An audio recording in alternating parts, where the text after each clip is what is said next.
জেলা নীলফামারীর চাঁদের হাট। আলুর দামে ধস, সরকারি দর 22, কৃষক পান 4 টাকা।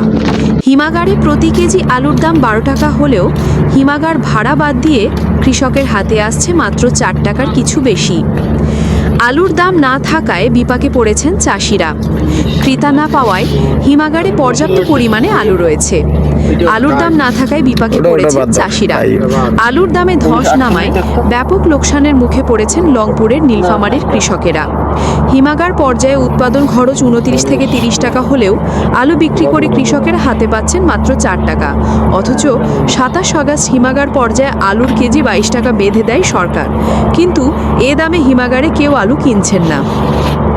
গত বছর এ সময় 3 ভাগে 2 ভাগ আলু বের করা হয়েছিল।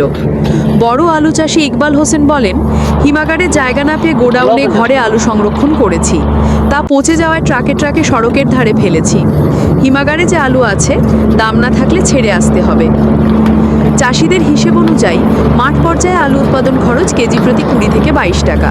বস্তা, গাড়ি ভাড়া, শ্রমিকের খরচ, হিমাগারে সংরক্ষণ খরচ সহ এই খরচ দাঁড়াচ্ছে কেজি প্রতি 29 থেকে 30 টাকা।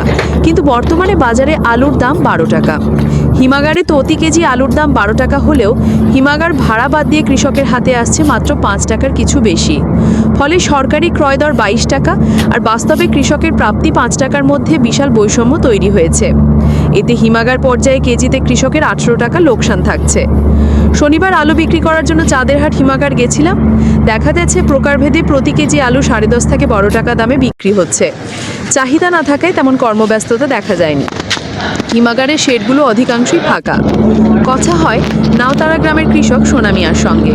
তিনি আক্ষেপ করে বলেন, 3 একর জমিতে আলু চাষ করেছেন। জমিতে তার উৎপাদন খরচ কেজি প্রতি 20 টাকা পড়েছে।